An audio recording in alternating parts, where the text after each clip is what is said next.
नमस्कार, ABP news में आपका स्वागत है और आप देख रहे हैं शिखर सम्मेलन। और एबीपी न्यूज के शिखर सम्मेलन के इस सत्र में मेरे साथ मौजूद हैं भारतीय जनता पार्टी उत्तर प्रदेश के अध्यक्ष भूपेंद्र चौधरी जी। भूपेंद्र जी, आपका स्वागत है एबीपी न्यूज में। भूपेंद्र जी, माइक अपना जरूर आप ले लीजिए, क्योंकि नेताओं के हाथ से माइक दूर नहीं रहना चाहिए।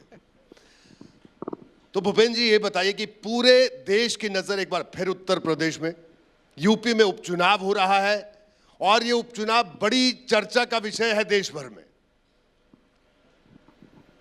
उत्तर प्रदेश में 9 विधानसभाओं के उपचुनाव होने हैं और भारतीय जनता पार्टी ने, हम लोगों ने संगठन की दृष्टि से इसकी तैयारी पूरी की है, क्योंकि भारतीय जनता पार्टी एक कार्यकर्ता आधारित जन संगठन है और एक विचार से जुड़कर बड़ी संख्या में भारतीय जनता पार्टी के कार्यकर्ता अपने विचार को लेकर आगे बढ़ते हैं। तो हम लोगों ने अपने बूथ समिति से लेकर पूरी संगठन की रचना और संगठन की गतिविधियां चुनाव को फोकस करके की हैं। अभी हमारा भारतीय जनता पार्टी का देश भर में व्यापक सदस्यता अभियान भी चला है जी। तो इन 9 विधानसभाओं को भी हमने विधानसभा चुनाव की दृष्टि से सदस्यता अभियान में लक्षित किया है और हमारे कार्यकर्ताओं ने घर घर जाकर इस अभियान की सफलता के लिए बहुत अच्छा काम किया है। तो मैं निश्चित रूप से कह सकता हूं कि हमारी पूरी तैयारी है। हमने प्रत्याशी घोषित कर दिए हैं और संभवतः आज सिंबल मिल जाएंगे। हम सब लोग पूरी तैयारी के साथ माननीय मुख्यमंत्री जी के नेतृत्व में विधानसभा उपचुनाव में जाएंगे। ठीक है भूपेंद्र चौधरी जी, आपको एक लंबा अनुभव संगठन में काम करने का आपका है और आप उस अगर भारतीय जनता पार्टी में देखें तो बड़े, जिसे कहा जाए, बड़े सुलझे हुए संगठनकर्ता की आपकी पहचान रही है। और आप लोग हर मंच से बात कहते हैं सबको साथ लेकर चलेंगे, सबको साथ लेकर चलेंगे। लेकिन ये बताइए कि जब आप इस संगठन की रचना कर रहे हैं या करते हैं तो मुसलमान, उत्तर प्रदेश के मुसलमान को क्यों नहीं जोड़ पाए? और अभी भी भारतीय जनता पार्टी अगर टिकट देने की बारी आती है, अभी उपचुनाव भी हो रहा है, कुंदरकी जैसी सीट मुस्लिम बाहुल्य सीट है, कानपुर की सीसामऊ सीट मुस्लिम बाहुल्य सीट, अगर ऐसे देखा जाए तो, लेकिन वहां पर भी आपको क्यों बीजेपी को मुस्लिम प्रत्याशी नहीं मिलते? शाश्वत सवाल है राजनीति का और उत्तर प्रदेश के खास तौर पर। नहीं, सभी राजनीतिक दलों का चुनाव लड़ना में एक प्रक्रिया है और उस प्रक्रिया के आधार पर, एक रणनीति के आधार पर हम लोग कैसे विजय प्राप्त कर सकते हैं, जीत सकते हैं, उसकी योजना बनाकर हम लोग चुनाव लड़ते हैं। जहाँ तक आपने मुस्लिम समाज की बात कही, भारतीय जनता पार्टी एक ऐसा राजनीतिक संगठन है जो हम सबको साथ लेकर चलते हैं। आप हमारी संस्था में देखोगे, हमारे संगठन में देखोगे, सभी को बराबर प्रतिनिधित्व देने की बात हम लोगों ने कही है। हमारी कोई परिवारवादी पार्टी नहीं है, हमारी कार्यकर्ताओं की पार्टी है, जनता की पार्टी है। और अभी हमने संस्था की है तो संस्था ऑनलाइन संस्था है, सबका स्वागत हमने किया है, सबको सदस्य बनाया है। अल्पसंख्यक समाज के बड़ी संख्या में और समाज के सब वर्गों के लोग ने भारतीय जनता पार्टी की संस्था ग्रहण की है। और आपने देखा होगा उत्तर प्रदेश ने 2.5 करोड़ के लगभग हम लोगों ने सदस्य बनाए हैं। लेकिन टिकट क्यों नहीं देते चौधरी साहब? मैं ये जानना चाह रहा हूं आपसे, क्योंकि हमारी इस सवाल का सबसे सटीक जवाब आप ही दे सकते हैं। भाई, आप अध्यक्ष जी हैं। हमारी चुनाव की एक रणनीति है, चुनाव जीतने की या लड़ने की। उस रणनीति के हिसाब से अभी हम लोगों ने जो तय किया है वो प्रत्याशी सार्वजनिक हम लोगों ने की है। तो और मैं निश्चित रूप से कह सकता हूँ कि समाज के सब वर्गों को साथ लेकर हम चल रहे हैं, सब लोग हमारे साथ हैं और भारतीय जनता पार्टी निश्चित रूप से इन उपचुनावों में अच्छा करेगी। कुल मिला के आपने सवाल का जवाब फिर भी नहीं दिया चौधरी साहब मेरे। नहीं, ऐसा नहीं है, आपने प्रश्न इस प्रकार से किया। मैंने अच्छा, चलिए, आपने सवाल पर सवाल उठा दिया चौधरी साहब आपने। तो मैं निश्चित रूप से ही कह सकता हूं कि चुनावी राजनीति में हमें अपने विचार को प्रभावी रूप से समाज के समक्ष रखने के लिए राजनीतिक दृष्टि से प्रभावी परिणाम हमारे पक्ष में आए, इसका प्रयास सब लोगों का होता है। ठीक है, और हम लोग उसी दृष्टि से आगे बढ़ रहे हैं जी। हमारी रणनीति है, हमें चुनाव लड़ना भी है और चुनाव लड़के चुनाव जीतना भी हमारी प्राथमिकता में है। भूपेंद्र जी, उत्तर प्रदेश में भारतीय जनता पार्टी के अध्यक्ष रहना, सरकार जहां पर है, केंद्र में आपकी सरकार है, सरकार और संगठन का समन्वय, ये हमेशा जिसे कहा जाए बड़ी चर्चाओं में रहता है। तो चौधरी साहब ये समन्वय कैसा है? नहीं, समन्वय बहुत अच्छा है। और तो जो हमारे समय समय पर जो खबरें आती है समन्वय को लेकर, अब खबरों के बारे में मैं कुछ नहीं कह सकता, लेकिन मेरा और सभी कार्यकर्ताओं का भी ऐसा मत है कि भारतीय जनता पार्टी, हमारी सरकार हमारे संकल्पों को, हमारे एजेंडे को पूरा कर रही है। हमारा राजनीतिक जीवन, हमारी विचार का प्रभाव राजनीति में 1951 में हमने शुरुआत हुई हमारी, और हम लोगों ने जो हमारे कमिटमेंट है, हमारे संकल्प हैं, वो चाहे केंद्र की सरकार हो चाहे राज्य की सरकार हो, हमारी सरकारों ने पूरा किया है। और ये बीजेपी के राष्ट्रवादी विचारधारा के से जुड़े लोगों के लिए एक बहुत ही अच्छा अनुभव करने वाला क्षण है। हमने कहा सरकार बनेगी धारा 370 हटाएंगे, हमने कहा सरकार बनने का अवसर आएगा तो कॉमन सिविल कोड लागू करेंगे, हमारी सरकार आएगी तो अयोध्या में भगवान श्री राम के मंदिर पर निर्माण कराएंगे, हमारी सरकार आएगी तो देश को परमाणु शक्ति संपन्न राष्ट्र बनाएंगे। ये हमने हमारे संकल्प पत्रों में, घोषणा पत्रों में हमेशा रहा है। राज्यों में हम जब चुनावों में गए तो बिजली, पानी, सड़क, शिक्षा, स्वास्थ्य, सुरक्षा, इन विषयों पर हमने हमेशा संकल्प पत्रों में बिछे रहे हैं हमारे जी। तो आज सबके लिए गर्व करने वाली बात है, चाहे राज्य की सरकार हो चाहे केंद्र की सरकार हो, हमें जनता ने चुना है, लोगों ने हमें आशीर्वाद इसलिए दिया है।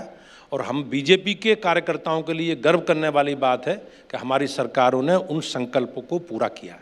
भूपेंद्र जी, एक और सवाल जो इस उपचुनाव में भी उठा, आपने तमाम अभी बातें कही कि आपने जितने प्रत्याशी जो घोषित किए, परिवारवाद का विरोध करते हैं, लेकिन आखिरकार वही कहीं पे किसी पूर्व सांसद के बेटे को टिकट दे दिया, कहीं पूर्व सांसद के बेटे को टिकट दे दिया, 2-2 सीटें तो ऐसी हैं। तो परिवारवाद से तो आप लोग भी नहीं बच पाए ना चौधरी साहब? ऐसा नहीं है। परिवारवाद का अर्थ आप लोगों को निकालना पड़ेगा। हमारे यहाँ जिस 2 सांसदों के पुत्रों की बात आप कर रहे हैं, एक फूलपुर का विषय है जहाँ दीपक पटेल को हमने चुनाव लड़ाया, तो दीपक पटेल पूर्व में भी विधायक रहे हैं जी। ये बात ठीक है कि उनकी माँ हमारी पार्टी से सांसद रही हैं, इस बार पार्टी ने उन्हें लड़ने का अवसर नहीं दिया, लेकिन ये परिवारवाद नहीं है। पार्टी के कार्यकर्ता के नाते अगर किसी को आगे बढ़ने का अवसर मिलता है, कहीं किसी रूप में नेतृत्व करने का किसी स्तर पर अवसर मिलता है, तो ये एक विचार के लिए, हम सब लोगों के लिए गर्व करने वाली, ये कोई पार्टी की विरासत हम लोग आगे नहीं बढ़ा रहे। विरासत उसे कहेंगे कि समाजवादी पार्टी मुलायम सिंह जी ने स्थापित की और आज अखिलेश जी तक पहुंची है। आज हम लोग सन 80 में हमारा जन्म हुआ और हम लगभग 43-44 साल में सामान्य परिवारों से उठ के लोग 12-15 राष्ट्रीय अध्यक्ष बने होंगे। मेरे जैसे सामान्य कार्यकर्ता जैसे लोग 12-15 लोग प्रदेश अध्यक्ष में भूमिका निभाई। तो कहीं ना कहीं एक राजनीतिक दल के नाते अगर कोई विचार से जुड़ के हमारी विचार यात्रा के साथ आगे बढ़ के अपने आप को स्थापित करता है तो हमारे लिए गर्व की बात है।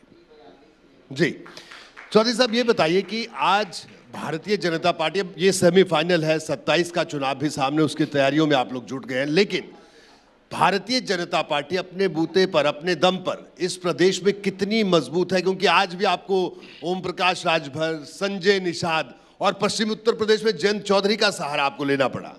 एक तरफ आप आंकड़े दिखा रहे हैं कि ठीक है, आंकड़े आपके सदस्यता के बढ़ रहे हैं, लेकिन क्या सहयोगियों की, ठीक है सहयोगी हो राजनीति में आपके, वो आपका विषय है, लेकिन मैं ये जानना चाह रहा हूं कि क्या बीजेपी बिना सहारे के उत्तर प्रदेश में खड़ा नहीं हो सकती क्या?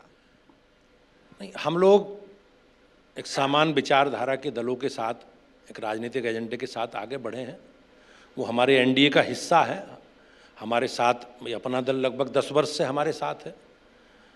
राष्ट्रीय लोकदल इस बार हमारे साथ आए हैं और निषाद पार्टी, ओम प्रकाश राजभर जी का भी हमारे साथ गठबंधन है। तो हमारा गठबंधन है, वो एनडीए का हिस्सा है और हम लोग एक विचार के आधार पर, कॉमन एजेंडे के आधार पर आगे बढ़ रहे हैं। भारतीय जनता पार्टी का जहाँ तक विषय है, हमने, आपने देखा होगा 2017 में, 2014 में भी हम गठबंधन में थे और भारतीय जनता पार्टी अपने साथियों के साथ गठबंधन धर्म निभाना जानती है। माननीय प्रधानमंत्री जी के नेतृत्व में, उत्तर प्रदेश के मुख्यमंत्री योगी आदित्यनाथ जी के नेतृत्व में जो भी विकास की यात्रा से, हमारी विचार यात्रा से हमारे साथ जुड़े हैं, हम सबको साथ लेकर चलेंगे। साथ लेके चलते हैं लेकिन टिकट नहीं देते। संजय निषाद नाराज होकर घूम रहे हैं बेचारे। वो कह रहे हैं कि साहब बताइए, मैं सिंबल मांग रहा हूं, मेरा प्रत्याशी वहां मिर्जापुर की एक सीट है मझवा, वहां से लड़ा था और इस बार वो भी नहीं दी। तो ये कौन सी टेक्निक है चौधरी साहब, सबको साथ लेके आप चलते हैं? नहीं, हम लोगों ने आपस में बातचीत करके, विचार विमर्श करके, अपने साथियों को, सहयोगियों को संतुष्ट करके ही निर्णय लिए हैं। वो हमारे साथ हैं। हमारे जीत के लिए राजनीतिक परिणाम हमारे पक्ष में आए, भारतीय जनता पार्टी के, एनडीए के पक्ष में आए, इसके लिए हमारे सभी घटक दल एनडीए के, हमारे सहयोगी पूरी तत्परता से हमारे साथ हैं। जहाँ तक संजय निषाद जी का विषय है, उनसे बातचीत करके हमने सहमति के आधार पर ही सब निर्णय। भूपेंद्र चौधरी साहब, एक और बात तो बड़ी सुनने में आती है कि अधिकारी मनमानी करते हैं, और खास तौर पर आपके संगठन से जुड़े हुए कई लोग, कई विधायक भी कई अलग अलग मंचों से इस तरह की नाराजगी जाहिर गाहे बगाहे करते दिखे हैं। सार्वजनिक जीवन में सबकी अपेक्षाएं हैं, लेकिन हमारी सरकार, हमारी पार्टी एक अनुशासित पार्टी है और हमने तय किया है, हमारे एजेंडे पर हमारी सरकार चल रही है। जो हमने कहा है, जनता ने जिन विषयों पर हमें चुना है, हमारी सरकारों ने उस पर बेहतर परफॉर्मेंस दी है, अच्छा काम किया है। और मैं बहुत जिम्मेवारी से कह सकता हूँ, उसके सरकार ने बिजली, पानी, सड़क, शिक्षा, स्वास्थ्य, सुरक्षा सारे पैरामीटर पर काम किया है। किसी को निजी विषय कुछ रहे होंगे, लेकिन भारतीय जनता पार्टी का एको एक कार्यकर्ता आज अपनी सरकारों को लेकर कहीं ना कहीं एक संकल्प के साथ आगे बढ़ रहा है।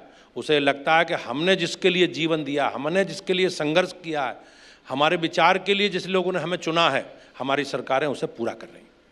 ठीक है चौधरी साहब, बटेंगे तो कटेंगे, जो एक नया नैरेटिव शुरू हुआ, और विपक्ष का कहना है कि सब कहीं कोई चुनाव आता है उससे पहले इस तरह का नैरेटिव आप खड़ा करने की कोशिश करते हैं, और दूसरी तरफ नारा दे देते हैं सबका साथ सबका विकास।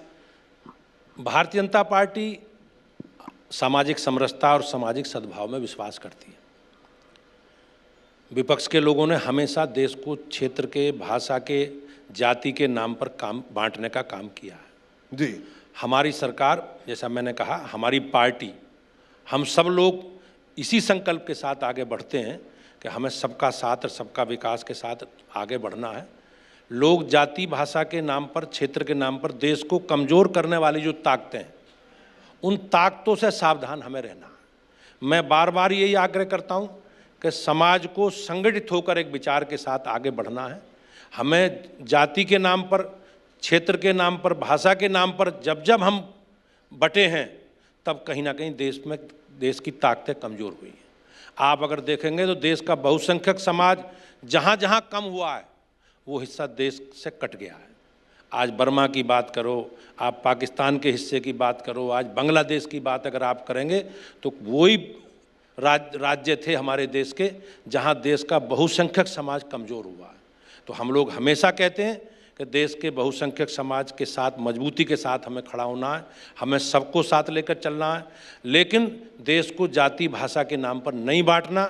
चौधरी साहब, व्यक्तिगत तौर पर भी और संगठन के तौर पर भी मेरा आखिरी सवाल आपसे है कि अयोध्या हारने की जो टीस है वो अभी भी है?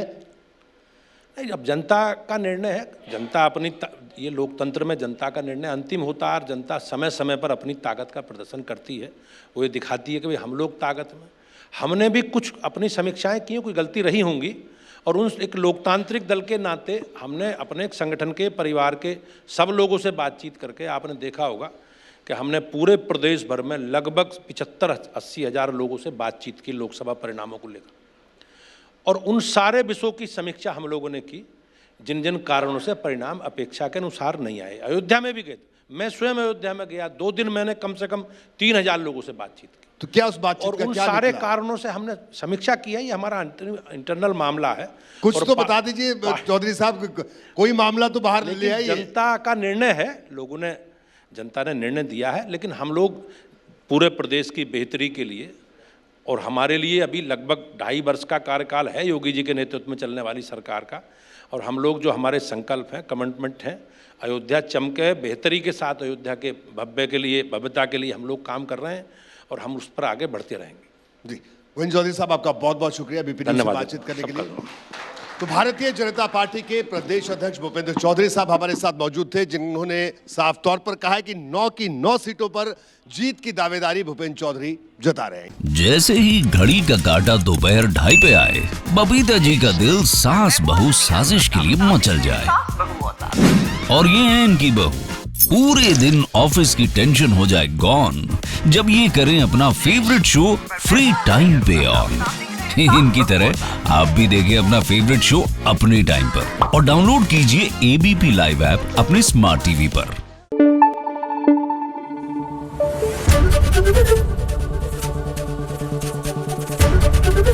एबीपी न्यूज आपको रखे आगे।